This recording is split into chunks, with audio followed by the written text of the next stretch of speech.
We made it. There is real baseball that counts this week. We've got a full roster preview coming up. Don't go anywhere. You're Locked On Brewers. You are Locked On Brewers, your daily Milwaukee Brewers podcast. Part of the Locked On Podcast Network, your team every day. The regular season finally begins on Thursday. It is game week, ladies and gentlemen. Thanks for making Locked On Brewers your first listen of the day. Today's episode is brought to you by BetOnline. For more odds, more lines, and more props than ever before, go to BetOnline, where the game starts. I'm Dominic Cotroneo. Thanks so much for clicking to us on this beautiful Monday morning, wherever you may be listening or watching on YouTube. Don't forget to subscribe to us wherever you get your podcasts, and subscribe to us on YouTube if this is your first time finding us and stumbling across our channel. Well, I say us. Well, Vinny's actually not with us today on this episode. He filled in for me on Friday, so I'm filling in for him today on Monday. Look, we both have very busy lives, okay? So I'm still down here in Phoenix getting ready to wrap up the Cactus League action, recapping everything that there is to recap in the very, very final days of spring training. We think we have a roster. I think we've got it down. We got an update from David Stearns on yesterday's broadcast as well on Bally Sports Wisconsin. Brian Anderson was back on the call. That was fun with Tim Dillard. Hope you all watched that. Sophia Minard, of course, always bringing the interviews. And then also, we've got a little bit of a preview of what's to come this weekend for the Cubs going down to Wrigley. We're going to look at this roster and the way that David Stearns and company are going to shape out these 28 spots. Because remember, you have 28 spots to choose from to open up the regular season. We'll get into that rule change in just a little bit later. And also, we're going to talk about yesterday's game. Now, yesterday's game, if you just stare at the box score, you're going to look and see 13-2. Like, what went wrong for Brandon Woodruff again? What is going on? Look, it's spring training. And I know it's it's like a double negative. It's just it's an oxymoron almost to say, don't put any stock into spring training. And then also when a guy's having an epic spring training, you turn around and say, oh, he's having an epic spring training. You got to have him on a team. It's so hard to judge these things. Now, it's Brandon Woodruff. He's a two-time All-Star. He was 5th in Cy Young voting last year. If he says he's feeling good, if his pitching coaches said he's feeling good, if his manager is saying he's feeling good, I think Brandon Woodruff is feeling good. Because remember, these games don't count. They don't. The goal of yesterday's game was to have Brandon Woodruff get up and down 6 times. To have him pitch into a 6th inning. Meaning, hey, you're walking in from the bullpen, you go sit down, and then you go into the game. That's 1. Come back, sit down, go back out for the 2nd inning. That's 2. You do that 6 times. That was the goal. And he did that. He reached the 6th inning. He did walk back-to-back batters in that 6th inning, and he admitted that after the game, saying, look, that's not me. That can't happen. That shouldn't ever happen in the regular season. It's spring training. You can get away with things like that. He allowed a couple solo homers. The story of this game was a really, really, really ugly 6th inning. 13 batters came to the plate for the Rangers in this one. There were 4 errors committed in that inning, or 3 errors committed in that inning. 5 errors total in the game by Brewers defense. It wasn't pretty. It just wasn't their day, but a reminder, these games don't count. It's going to be okay. It was a really ugly day as far as defense goes. A couple of unearned runs. The Rangers just kept snowballing on and on and on, but not much to gleam on. Even offensively, only 2 runs scored for the Rangers. They were going up against, or for the Brewers against the Rangers. They were going up against the Rangers opening day starter, John Gray, and he looked really good. His slider, finally not pitching at elevation should certainly help him. I was looking at his splits. It's kind of shocking how equal he was last year as far as, a 4.7 plus ERA in both home and road starts. But anyway, this isn't a Rangers podcast. Brandon Woodruff, 5+ innings, 3 hits, 5 runs, 4 were earned, 2 walks, 5 strikeouts, and 2 home runs. Looked like a big emphasis today was just trying to get ahead with the slider, trying to get ahead with the off-speed. He still threw quite a bit of fastballs, but he wasn't using them in fastball counts, meaning if it was 2-0, he would throw a changeup. Or if it was 3-1, he would throw a slider. On a 3-2 pitch, he threw a changeup, like things like that. It just was, it was more about getting in rhythm, getting in tune, and seeing how the pitches react against the Rangers for Woodruff. There were a few other guys that were really intrigued to see from yesterday. I want to start with Aaron Ashby. He had an opportunity to come in the middle of an inning, right? Not a clean inning where he comes in inheriting runners on base. He inherited those 2 walks from Woodruff. And it felt like all 5 hits were seeing eye singles. I mean, he was getting ground balls. They were just finding the holes. And then the errors compounded things. He allowed one loud contact. There was also a ball dropped in right field by Andrew McCutchen, which wasn't great. But I'm not putting any stock in this from Ashby because the 3 outs he did get were strikeouts. 3 of the 4 outs he got were strikeouts. Filthy sliders against the Rangers. I'm not worried about that. We'll see him rebound coming up in the regular season. And he felt great coming after, talking to Sophia Minard after his appearance as well. And then the real one I want to hit on here, and this will lead us into our roster preview too. The one I really want to hit on is Jose Uranya finally pitched. We got to see him in a Brewers uniform. Mind you, this a few days ago on Thursday, it was announced that the Brewers were inviting him into camp as a non-roster invitee, and then later tendered him a contract and added him to the 40-man roster, which basically indicates he's probably going to make this team at least to break camp. Because a reminder, you get to have 28 guys on this roster to start the season. That's coming up in a little bit. So we get our first look at Jose Uranya coming on to the mound, and we talked about him in Thursday's episode when he was signed. Fastball sliders, all we saw. He was touching 97, 98 with the fastball. Got some ugly swings and misses on the slider through an inning and a third. 3 hits, 1 run. It was earned. Again, a couple of seeing eye singles for the Rangers minor leaguers in the game. All 4 outs were strikeouts.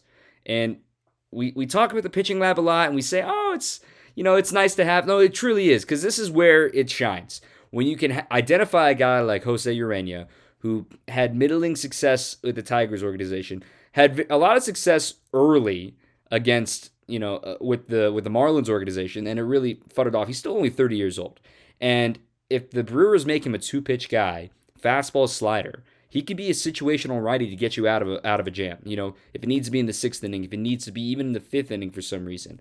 He could be someone very valuable in this first month of the season. And again, the fact that he's already on the 40-man roster seems to indicate that they want him on this active roster come April 7th. And that can lead us straight into what we can predict for this 28-man roster. But before we do that, we will remind you, of course, BetOnline is our presenting sponsor today, and BetOnline.net is your number one source for all your sports betting needs and sports info. Check this out. They've got awesome futures right now on baseball, who playoff odds, who will win MVP, who will lead baseball in home runs, things like that. You can find all of that on betonline.net. Also, of course, it's my favorite week of the year. No, not opening day. It's Masters week. They got Masters stuff on there too. Is Tiger going to play? I don't know. It would be awesome if he does. It's also your continued source for all your sports wagering information, including live betting, esports, and scores on BetOnline. So you can head to their website today or your mobile device to learn more about the trends and get in on the action at BetOnline, where the game starts. Okay, let's get into the nitty-gritty of this episode. You clicked on the title seeing, this is going to be an episode talking about the roster construction. So, a reminder, 28-man roster, only until May 2nd. So on May 1st, you're allowed to have 28 guys. Then on May 2nd, a big change happens. Not only does it go down to 26-man roster, but you will be limited to 13 pitchers. So why is that significant? Well, it sounds like most teams are going to be carrying 14, 15, even in some cases 16 pitchers in this first month of the season to make sure that their arms get built up for this condensed, rapid sprint of a season. That it's going to be pretty taxing on arms early. And in the Brewers' case, they don't have an off day for a while. So it's really important to keep these arms fresh in this first portion of the season. Of course, they start the season on the road against the Cubs, and then they'll head on down to Pittsburgh, to Baltimore, but they don't have an off day until the 21st for 2 weeks, and then after that, they don't have another off day until May 2nd. So you're going to go 2 weeks and then 10 days between off days. You need to have these arms available. So the decision remains: will the Brewers go with a 5-man starting rotation, and then Aaron Ashby is that 6th man as needed, or will he be a true 6-man rotation? Everybody goes on a 5th day, kind of. It could be very interesting to see how they decide to shape that, but it also impacts how many guys you're going to carry in the bullpen. So let's look at the potential starting lineup, because we know Luis Urias is not going to be ready for opening day. He will be starting the season on the injured list, which virtually sharpies Jace Peterson to be your starting third baseman for the Brewers on Thursday. So a proposed lineup could go something like this: Colton Wong, Willie Adames, Christian Yelich, Rowdy Tellez, Andrew McCutchen, and then Lorenzo Cain, Omar Narvaez, Jace Peterson. And then on your bench, you've got Mike Brasso, Pedro Severino, Keston Hiura and Tyrone Taylor. I tweeted earlier this week saying, I wonder if Tyrone would be, or not Tyrone, but Keston would be optioned to AAA. I don't think that's the case anymore. I mean, he's had too loud of a camp. He will get at-bats. Craig Counsell and company will find a way to get him at-bats. Who knows? He could be starting DH in Game 2.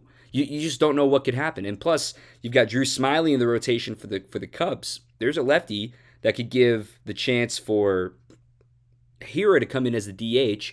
Kutch can play left, and maybe Yelich gets a day off randomly. I don't know, to start the season. These are just things that you can do with this luxury of having so many guys that had a good camp offensively.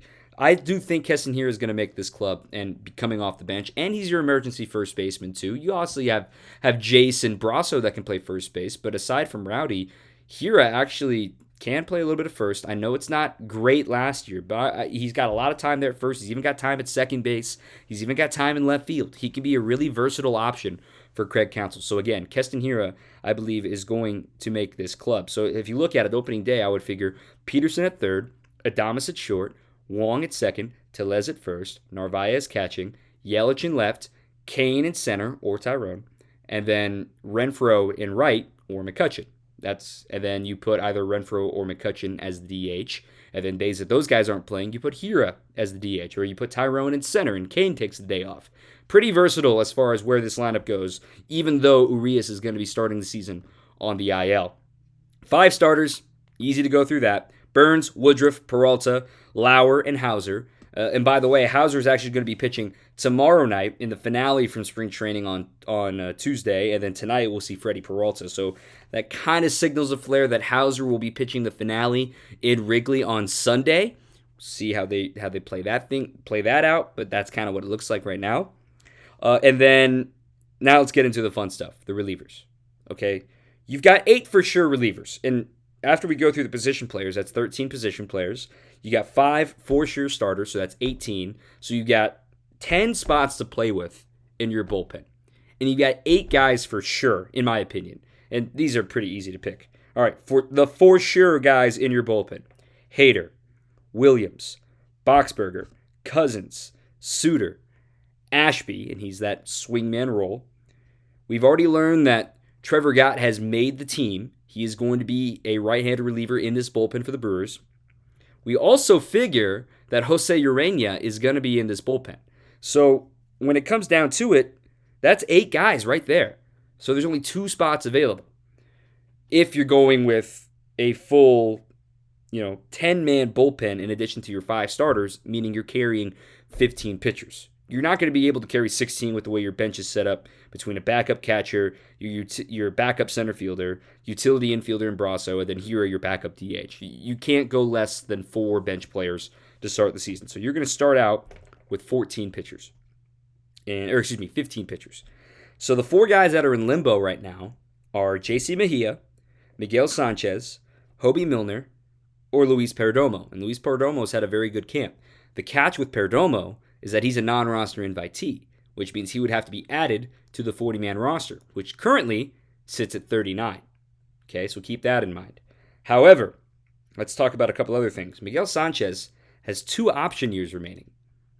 If someone's going to get left out first, it could be him, given the fact that he does have 2 extra option years. So he could be optioned this year and still even be optioned next year, and he'll still be under team control heading into 2024. So that's one thing working against Miguel Sanchez. And that's also the non-roster invitees working against Luis Pereidomo. On the other hand, J.C. Mejia was also acquired via trade. If you're going to acquire him via trade and use his final option year, then you might be saying, well, why do we trade for him? He seems like to be someone that gets in. And then Hobie Milner is your funky sidearm lefty that can give some guys a new look, because Ashby seems to be a swingman to give you length. Suter can also give you length. But those are your lefties right there, aside from Hader being your closer, of course. But you've got 2 lefties that can give you length. Who's your situational lefty? Hobie Milner could fill that, which makes things a little complicated. Will it be Milner and Mejia? Will it be Milner and Pereidomo? Will it be Mejia and Pereidomo? And then you become a right-handed heavy bullpen? These are the decisions that David Stearns and company are having to go through with a 15-man bullpen to start the season. And then it gets really funky on May 2nd, when you have to figure out, well, if we're going to go with a 15-man pitching staff and a 10-man bullpen, well, we got to get rid of 2 somehow. Who are going to be those 2 guys out? And furthermore, Don't forget about Justin Topa, who's still on the injured list and was starting the season on the injured list. Maybe he returns in May. Does he go straight to the big league roster? Remember, big right-handed arm that could hit 98, 99. Is he just going to be sitting in AAA? These are the decisions that are going to be hitting because, sure, you can have 15 pitchers on May 1st. On May 2nd, you got to have 13. And then furthermore, you've got another guy coming back and getting healthy. That's a look at the roster right now as it stands right now. I think it's going to be a really, really interesting decision to see what they do on Wednesday ahead of Thursday's opener down at Wrigley. That's just kind of a picture of what they're dealing with right now. Okay, as we preview finally a game week, we'll be doing this weekly on Mondays now that we're in the regular season, previewing what's to come. Before we do that, we're going to tell you about our friends at Built Bar, of course. Have you tried these puffs yet? They're amazing. You're missing out on probably one of their best offerings at Built.com. It's like a protein-infused marshmallow, first ever that I've ever heard of, and they're a treat. They're covered in 100% real chocolate. They're fluffy and they're marshmallowy. It's not just a protein snack. They're actually delicious. It tastes like candy, but it's actually good for you. If the puffs aren't your thing, you can go with the Built Bars, of course. 130 calories, 4 grams of sugar, 4 net carbs, and 17 grams of protein. You can compare that to a candy bar, double the calories, 30 grams of sugar, carbs. No, you want a Built Bar, and we got a great offer for you. Go to Built.com, use the promo code LOCKED15, that's LOCKED15, to get 15% off your order at Built, BUILT.com. Our promo code is LOCKED15 to get 15% off. So every Monday, we'll be sitting down and looking ahead at the week that is. And oh my goodness, it feels so good to say it is game week, opening day, Thursday. That's the when the games count, but we still got 2 more games that don't count. Tonight, the Brewers are playing a night game. I know, night games in spring training just don't make sense to me. But night game against the Rockies out in Scottsdale at Salt River Fields. Freddie Peralta will be getting the start for the Brewers, and will be his final tune-up. It's an 8:40 p.m. first pitch. I believe you can watch it on MLB TV. Obviously, with it being a road game, Bally Sports Wisconsin will not have it. But then Bally Sports Wisconsin will have the finale on Tuesday, tomorrow, 2:10 Central Time first pitch, so an hour earlier than what you've been used to. We got to get out of Dodge, out of Phoenix, all right? We got to get back to Milwaukee and bust down to Chicago. So tomorrow at 2:10 first pitch against the Kansas City Royals, and Adrian Hauser will be getting the start in that one, in what should be the fastest spring training game of the year. But now let's actually look at the opening weekend. Okay, so Thursday, we know that it'll be Corbin Burns against Kyle Hendricks getting the opening day start for the Cubs. And then we're assuming, the Cubs have not announced this yet, but we're assuming Marcus Stroman is getting day 2 because we know that Brandon Woodruff will get day 2 on Friday. Then Freddie Peralta, we know, is on Saturday, but we don't know if it'll be Drew Smyly for the Cubs. And then we don't know for sure, but it lines up to be Adrian Hauser on the finale on Sunday against somebody we don't know for the Cubs. And here's why we don't know a few things for the Cubs. First of all, they're dealing with injuries. Wade Miley is dealing with inflammation in his elbow right now. He looks like he's not going to be ready for opening day, which is big because that's one less lefty you have to worry about in this rotation that already has Drew Smyly. 2, Adbert Alzolay is going to be on the shelf for a while. He's on the 60-day IL. He's got a shoulder, a lat issue going on right now. He's done, so forget about him for a while. So that leaves Drew Smyly, Alec Mills, Justin Steele to fill these final 2 spots of this weekend anyway. Will they go back-to-back lefties? Will they try to break things up because Steele's left-handed? You got Alec Mills, of course, the guy who threw the no-hitter in 2020. Drew Smyly is there now as well. And this is all assuming they follow Stroman, who would pitch on Friday's game. Stuff to figure out for the Cubs. And they also aren't sure if they're going to have Andrelton Simmons available. He's been dealing with a shoulder issue right now. We know they won't have David Bodie. He's still recovering from his shoulder surgery that he had last season. So it looks like you're going to have a Nick Madrigal, Nico Horner type situation. And then Seiya Suzuki will be making his debut. Obviously, they still have Hayward. Happ will be ready for opening day. The Cubs are in a weird spot trying to be healthy. A reminder, most teams don't make it through spring training completely healthy. And the fact that the Brewers, as of now, knock on wood, only have Luis Urias, on the IL as a guy they didn't expect to be on the IL. That's a win in camp, to make it through camp as healthy as the Brewers did. With 2 days left, we're almost there, man. We are almost there. And then as far as games, we got 4 day games, 4 kind of crummy weather days, so that could impact things as far as the offense and the pitching staffs go. I mean, will it be low-scoring games? Will the pitchers have trouble with command? since it's been 80 degrees and perfect down here in Phoenix every day, remains to be seen. Something to think about as the Brewers open up with back-to-back cold weather cities, opening up with Chicago and then Baltimore. And then before coming home to the Dome and the friendly confines on 4-1-4 day, baby. That'll be awesome. I can't wait to see American Family Field jumping back at American Family Fields back in Milwaukee coming up in just a little over a week. I can't believe it. Opening day's here. We're only a few days away. Now, as for the rest of the podcast schedule this week, as we get ready to wrap up this episode, tomorrow we have a really special episode. It's actually going to be an NL Central roundtable that Vinny recorded earlier with all of the other Locked On hosts talking about our teams. And you'll get insight on the Reds, the Pirates, the Cubs, and of course the Cardinals. And of course us, the Brewers. That will be released tomorrow across the network. So it's an NL Central roundtable for you to enjoy tomorrow as we preview the season. I don't want to spoil it yet, but we got a really good guest coming for opening day. Can't wait for you to hear that. Wednesday, Vinny and I are going to sit down and make our season-long predictions as far as MVP, Rookie of the Year, team-specific awards, Cy Young, who's going to make the playoffs, and we're going to seal it in an envelope, and then we're going to open it at the end of the regular season and see how wrong we were, okay? Because no one ever checks if you're wrong. I'm not afraid to be wrong, okay? We're going to have some fun with this. So, again, tomorrow's the NL Central Preview Roundtable, and then Wednesday, we will do our full 2022 extravaganza previewing the season. Thursday, we're going to have a very, very fun guest. Can't wait for you to hear that interview. And then we are finally playing baseball, and we will have a game recap on Friday's episode, like an actual game that counts. Thanks so much to all of you who have stuck with us throughout this lockout and now through spring training. We have almost made it to actual baseball. Thank you to all of you who have stuck with us. And if you want to tell your friends, hey, there's a great daily Brewers podcast. It's the only daily podcast 5 days a week. Tell them, subscribe. Tell them subscribe on YouTube. We're bringing content. We got a lot more planned on the YouTube side as well. We'll have some YouTube-specific content coming too. So make sure you keep your eyes peeled for that. Follow us on Twitter too, at LockedOnBrewers. I'm Dom_Cotroneo, Cotroneo. If you're driving, don't pause and do that. It's hard to complicate. It's kind of complicated. Just look at Locked On Brewers. My handle's in there. And Vinny Rottino is in there too. Thank you for listening. We will be back tomorrow with our NL Central Roundtable preview show, and Vinny will be back for that as well. Until then, everybody, happy opening week and keep on swinging. You are Locked On Brewers, your daily Milwaukee Brewers podcast, part of the Locked On Podcast Network, your team every day.